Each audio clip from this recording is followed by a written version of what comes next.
Here we go. Jake and Josh are here to analyze the game they love for the team they love. This is another Dolphins podcast. Here's your host, Jake Mendel and Josh Houtz. Thanks for tuning in to another edition of another Dolphins podcast. And the simplest way to say what has happened on the first day of tampering is that it is absolutely bananas. Joshua Houtz, Justin Madubuike, signed a 4-year, $98 million deal to remain with the Baltimore Ravens. Christian Wilkins just kicked the door down, Josh. 4 years, $110 million to sign with the Las Vegas Raiders. I don't know, man. Ball Knower Dolphins fan 42069 on Twitter told me the salary cap was looking pretty fake. But all of a sudden, Christian Wilkins is now paid as a top 10 player. We're not counting contracts for quarterbacks because those are insane. $27 million per year. I don't know how to start this podcast with outside of just coming in hot, man. This entire day has been just hot. Yeah, and then you go and ruin my burner account. That's my burner account that you just threw out there. I haven't said the salary cap's fake, or at least we've been hearing the salary cap's fake for almost our entire life, and I don't think we've ever got to this point where, we started to see this happen. So my first reaction was, holy crap, man, good for Christian Wilkins. Again, we talked about time and time again.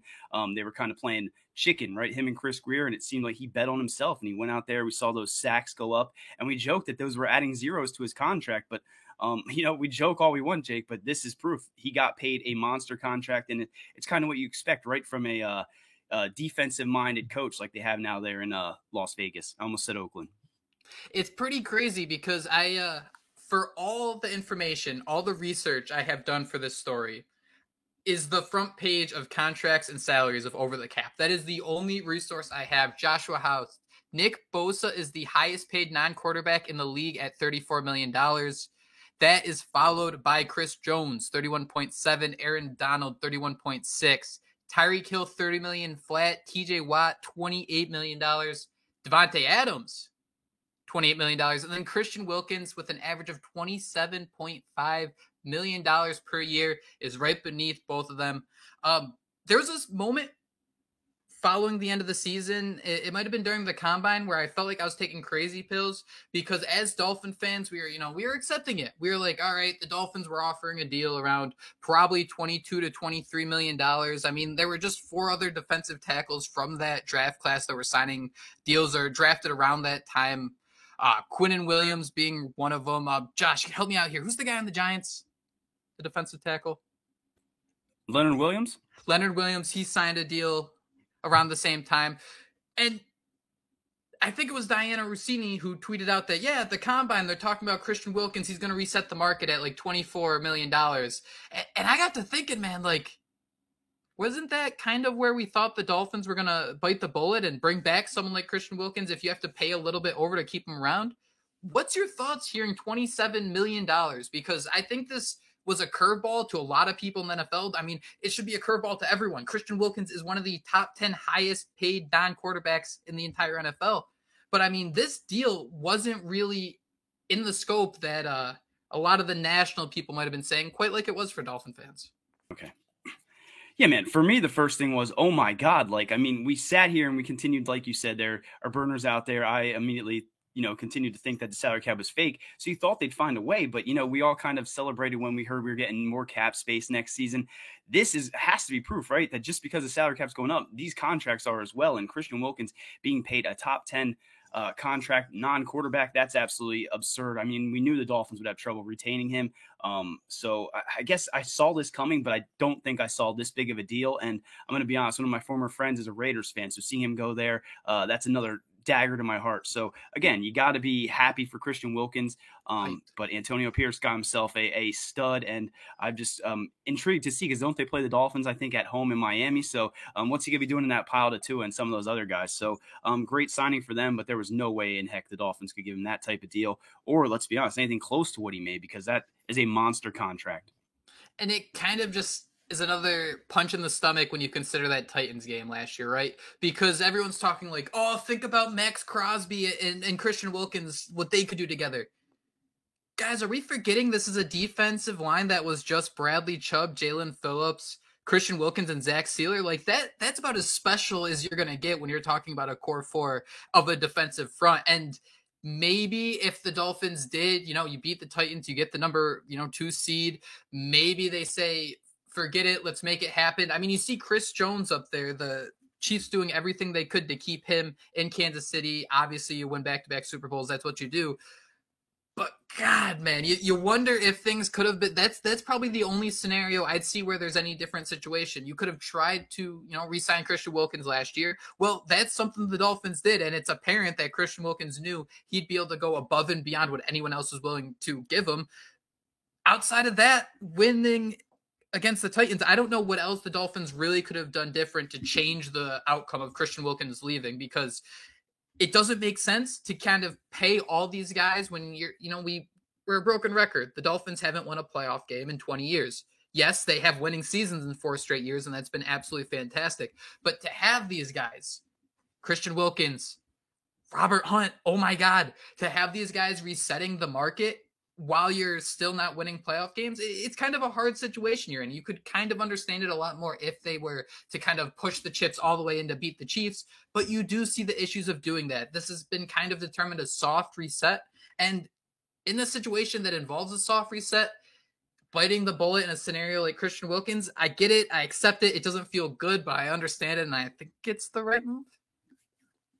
Yeah, I mean, I think it's the right move, and this is the perfect example of the heart and the brain, right, battling each other. I mean, if you told us that Christian Wilkins, out of all the players outside of the quarterbacks, was going to be paid top 10 money this year, top 7, like you said, I mean, we would have all just rolled our eyes. So again, it's a testament to how well he's played. I guess a testament to how the NFL views this position. But yeah, it sucks he has to go. It does suck that's happening. When we haven't won anything with him. I guess you said, what could have the Dolphins done differently? Maybe go back in time, right, and give him a long-term deal. But even then, it seems like he was always going to bet on himself. And it sucks to see him go, but it makes you that much more thankful for that deal they gave Zach Sealer last season, right? Because if we didn't have Zach Sealer or Christian Wilkins next year, then we'd be in even more trouble than we are. And I mean, we're sitting here, every move I'm trying not to get too, sad about some of these guys that we're losing, because in the past, I've cried over what Isaiah Ford's and some of these guys, but these aren't those type of players, right? These guys Absolutely. Are good players that are going on elsewhere. And it does suck to see this, because it is like you said, an end of an era a little bit. And we, again, all these great players we have on the roster that we're seeing go elsewhere wasn't enough to even win a playoff game. And I think that hurts a lot inside. We'll be back later this week with a more digested recap of everything that happened and how the Dolphins will react. Josh, I'm sorry, man, because I saw your face when I mentioned that Titans game, and it just kind of piles on top of how brutal of a day this is as a Dolphin fan. I mean, to put it in perspective just slightly for you, I mean, this is a team still loaded with talent. We talk about how we want to resign Jalen Waddle and Jalen Phillips. And hey, by the way, Jalen Ramsey's here. That guy seems pretty good at his job. Pro Football Focus is currently projecting, this was before Brandon Jones got a 4-year deal or a 3-year deal worth $20 million from the Broncos. But PFF was projecting that the Dolphins were going to get 3 compensatory picks in the 2025 draft. They projected 3 of those picks going in the 3rd round for the entire NFL. So out of 32 teams, PFF projected that in the 3rd round, 3 picks would be given. 2 of those 3 were going to Miami for Robert Hunt and Christian Wilkins. Like, that kind of speaks to the magnitude of, hey, it stinks to lose these guys. We saw, it develop all throughout Monday. It started with Landon Dickerson signing a 4-year extension with the Philadelphia Eagles for 4 years, $84 million. But man, I don't even know if, from the top rope does it justice. Robert Hunt signing a 5-year, $100 million deal to be the right guard of the Carolina Panthers. Other players making $20 million in 2024, Joshua Houtz. Mike Evans, Keenan Allen, Lane Johnson, DeForest Buckner, and Chris Lindstrom. Holy moly, Robert Hunt got paid. Another scenario where I'm going to keep burning you, Josh. Dolphin fan 42069 on Twitter said, Sleepy Greer, $12 million a year. Let's get Robert Hunt locked up. $20 million, Joshua. That's insane. Good for him. Of course, good for him. Yeah, good for all these guys. I mean, again, you're just sitting here and I'm kind of dumbfounded, kind of just feeling dumb and, kind of a little bit dead inside, because you knew these guys were likely going to go. But seeing them get these big deals, I mean, I guess it makes it a little bit less hurt less because, the Dolphins couldn't compete with that, but losing Robert Hunt, now opening up that hole at guard. I mean, it's funny because we're not going to be able to talk about, but they brought back Robert Jones right after the last pod. We talked about how they could probably see how they were okay with Eichenberg and Jones if Robert Hunt were if they had to start those guys next season. Robert Hunt now signs that huge deal. Man, just pain's all I can say, because I think when we did the re-sign, tag, cut, re-signing was Robert Hunt. I think we all wanted to tag Christian Wilkins, and here we are, 4 hours after the tampering period, and we're sitting here saying goodbye to those guys. But none of it's unexpected. Again, I just think it sucks that we knew this window was going to come and close, but it just feels like that team we had last year, it's going to be so hard to replicate that. What were you surprised by Robert Hunt's deal? I guess so, right? $20 million. That's a hell of a lot of money for him, even though he is as good as he is. Do you want to replicate last year, Josh? Let me ask you that. I mean, there were some highs. The roster would be fine without all the injuries, right? I'd be okay with that roster. It's just we're going to replicate losing in the wild card game for a long time, guys. I'm sorry to say. George Forder, who's actually going to be on the show next week, he writes for the Phinsider. He had the tweet of the day. He said it's basically going to be really weird when the Dolphins lose or have a 10-7 season and still just happen to lose in the wild card. That's the type of situation this team is in. And I was just trying to think about it, Josh. The way things are playing out, it sounds like you think, we hope, we believe, I don't know, that Tua's going to get the big contract. And the only thing that I could think is worse than Tua getting the big contract and having that pouty face as they collapse another season late in Buffalo is if you also have a $20 million guard on the roster that you're going to have to cut.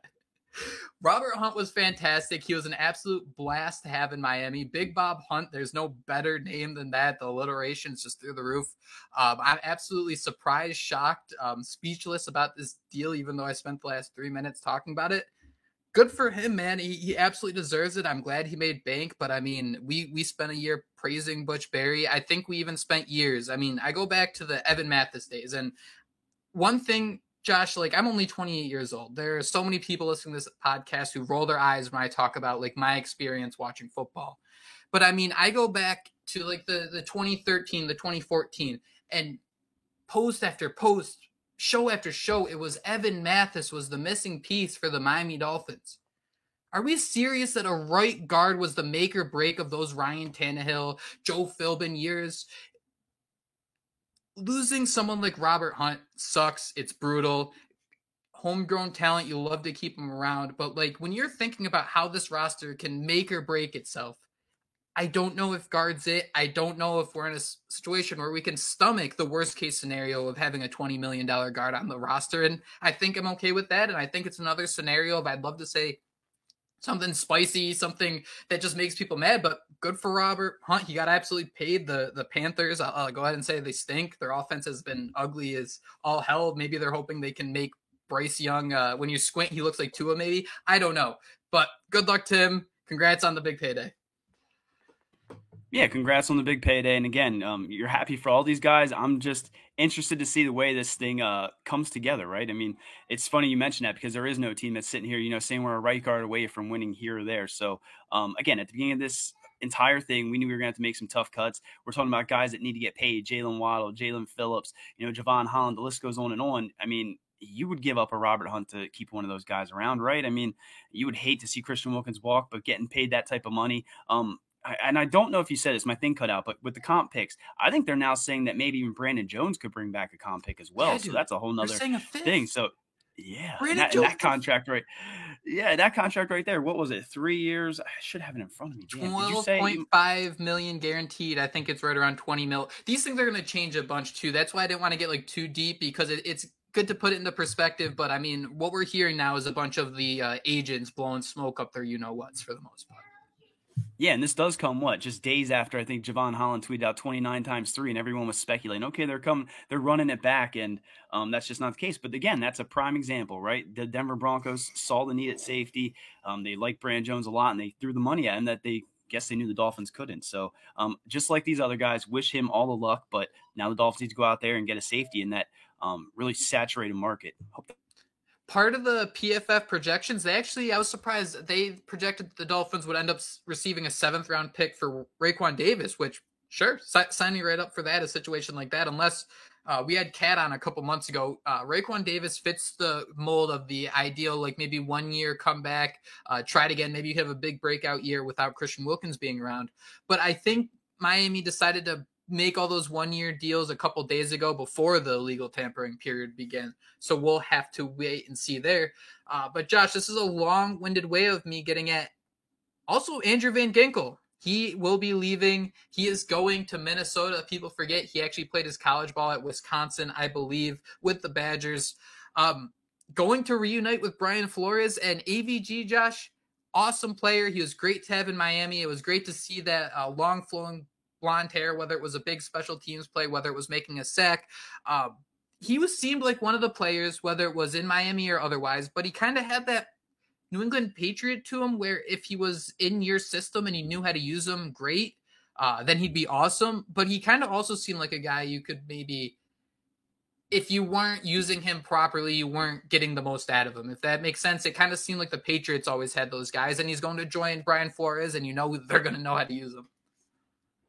Yeah, 2 years, $20 million, I think, is the total deal. And, I mean, I'm going to be honest. If we're talking about any of these guys and the move that pisses me off, this is probably the one, right? I mean, you're looking at the Dolphins roster. You're talking about Jalen Phillips being out, Bradley Chubb being out. We just saw Andrew Van Ginkel have arguably his best season, right? He's showing versatility. He's coming off the edge. He's playing a little bit inside linebacker.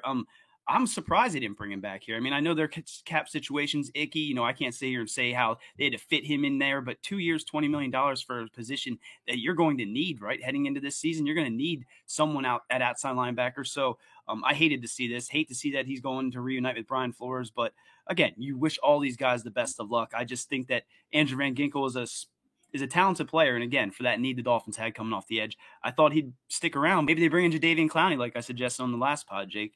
But I feel like he would almost make more than Andrew Van Ginkel. Who knows anymore? Couple other deals to mention before we wrap up here. Nick Needham is back on a 1 year deal. Solid depth piece. He didn't see too much action last year, but something to kind of keep on your radar is that he was, what did Fangio call it? Hybrid training, something like that. He was also practicing as a safety, and considering that this Anthony Weaver defense will like to have 3 safeties on the field, that might be something to keep an eye on. Josh, you hinted at it. I'm going to call you out, though. I think you said 29 times 3. It was 29 times 8 for Javon Holland and Brandon Jones's numbers. Javon Holland was campaigning for Brandon Jones to come back, and I thought that actually make a lot of sense. 2023 was the first time Brandon Jones played over 300 snaps at free safety specifically, when in the past he was a more versatile piece and he'd line up more often in the box. Thought he might be a good piece to bring back in that defense, but man, that 3-year deal with the Broncos is definitely one that caught us off guard, but good to see him bounce back after the injury he suffered in 2022. We mentioned Robert Jones, and finally, Josh, Tron Armstead. He's reworking his contract. I think what they're doing there is they're maybe going to cut off some of the different ways he can make money. Maybe he can potentially make as much money, but there's more guaranteed money involved. Considering I don't know if you know this, Armstead has injury issues, but thoughts? Yeah, man, I like the Nick Needham thing. Cross-training guy that can play on the outside. He's 2 years removed from that injury? Whatever it is. He's now removed from that injury. He's got his legs back underneath him, so he can play outside, can play nickel, can play at safety. Interested with that. Love the Teron Armstead move. I mean, I'm wondering if they didn't, maybe cut this contract down, maybe shorten it so that when he does eventually retire, which seems like it could be any season now, maybe they're not on the books for so much money towards the end of his this thing. And who else did you say there? There was somebody else. We've got Robert Jones. He came back. I mean, the Armstead restructure the contract. Rework, excuse me. I know what it was I wanted to say. You brought up the 29 times 3. I was actually thinking that Javon Holland wanted Brandon Jones and Robbie Chosen back. That's what I was suggesting. Oh, common mistake. I tried to cover that one up. The main reason, it's crazy to me, man. Like, this is legal tampering. Like, you're telling me that players are ironing out that they want a $120 million deal over 5 years in 25 minutes. Like, the reworking period or the tampering period begins at noon. You're telling me by 12:45, these deals worth hundreds of $1 million are rolling in? Sure, dudes. Sure. Dolphins would lose a draft pick. They would lose at least 2 or 3 draft picks if they were the first team to sign. Do you have Twitter open? I can't refresh it, but is there anything that just do you want to refresh it quick before we get off here and see some breaking news, or are we good on that? I have Schefter notifications, so I'm gonna let Schefter take the wheel. Gus Bus is signing with the Chargers. That's pretty mid. I'm pretty disappointed there. That hurts your heart a little bit, yeah.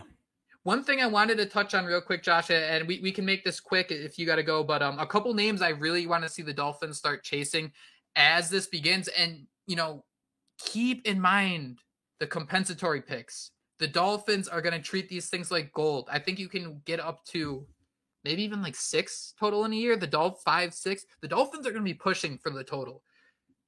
Players that don't impact that formula are guys that were cut by their team. So I made a little list here of players I'd love to see the Dolphins chase. 1, Devondre Campbell. He was released by the Packers. Joe Barry, former Packers defensive coordinator, is the linebacker coach now in Miami.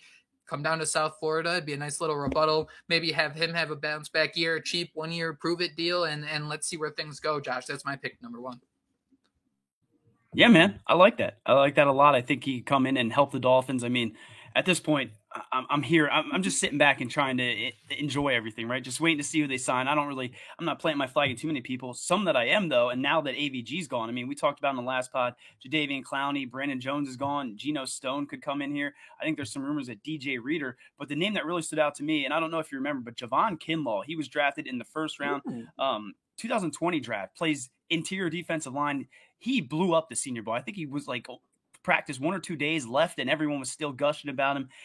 Hasn't lived up to his hype, but he is a former San Francisco 49er. I think he could come in there maybe next to Zach Sealer. Maybe he could hit that potential that so many people thought of him. So that was the name that really stood out to me besides all those other guys that we mentioned yesterday. Who else you got, Jake? Anybody else that you really got your eye on that you hope the Dolphins sign over the coming days?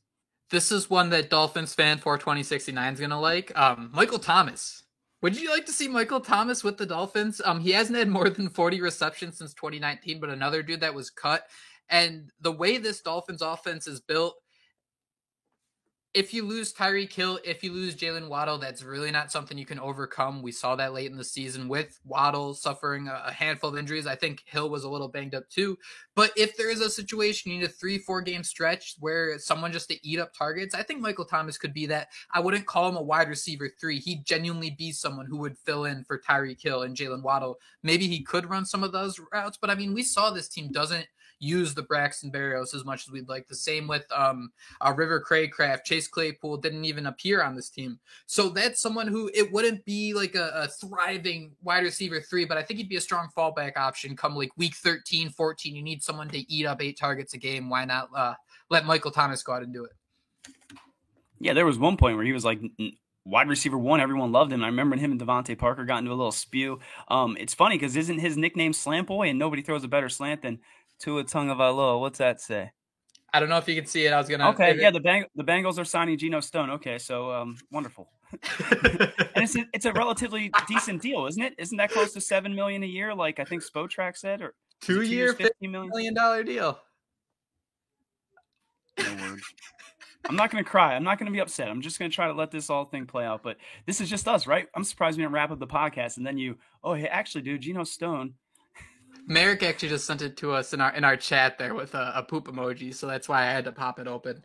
Another name I had, for some reason, man, the Packers went all in and decided to add Josh Jacobs on a 3-year deal and are releasing Aaron Jones, who absolutely just went nuclear in the playoffs.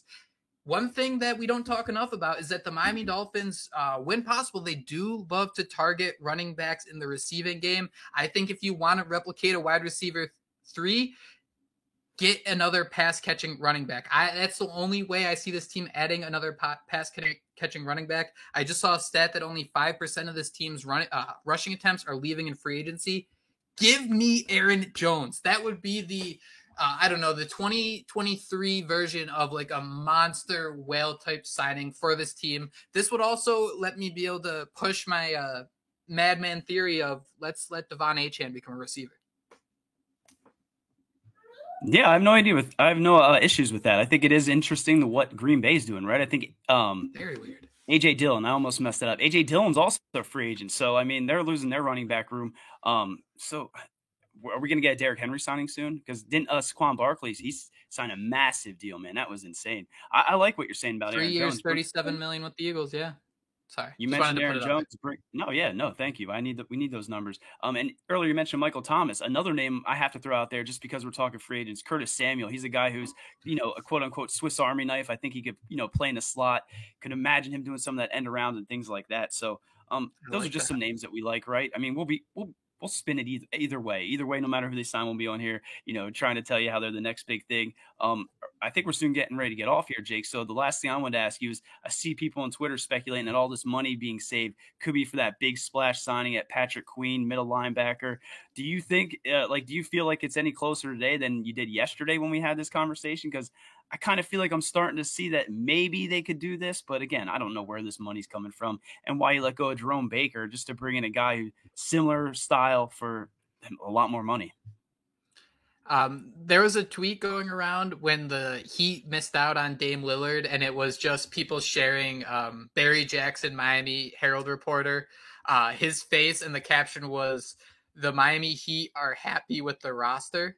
And I think it's that the Miami Dolphins are happy with the roster in this scenario. I get it. I love the idea. But it's important to keep in mind, I mentioned that PFF was projecting that only 3 picks were going to be in the third round of those comp picks. The third one's for Patrick Queen. That would impact the formula. That is my rule number 1. We cannot impact the formula. This goes against it. And for that, I'm going to have to say, I think we'd pass on someone like him. Yeah, always got to remember the formula. Thanks for bringing that up because, I was already kind of out on him, but if Patrick Queen signs, I'll be the first one to boot up that. Oh, he's the best linebacker of all time, without a doubt. Zach Thomas 2.0. Best thing we've had since Carlos Dansby, right? Yep, facts. That is it. That is all the time we have on Another Dolphins podcast. Thank you all so much for joining us. We will be back throughout the week if some more news breaks. Otherwise, we will be back by, I think, Friday at the very latest with Kat to break down the entire week. But we're going to try to do a little more of these shorter pods that somehow still went 27 minutes. But thank you all so much for joining us. We will talk to you next time. And until then, fins up. Fins up.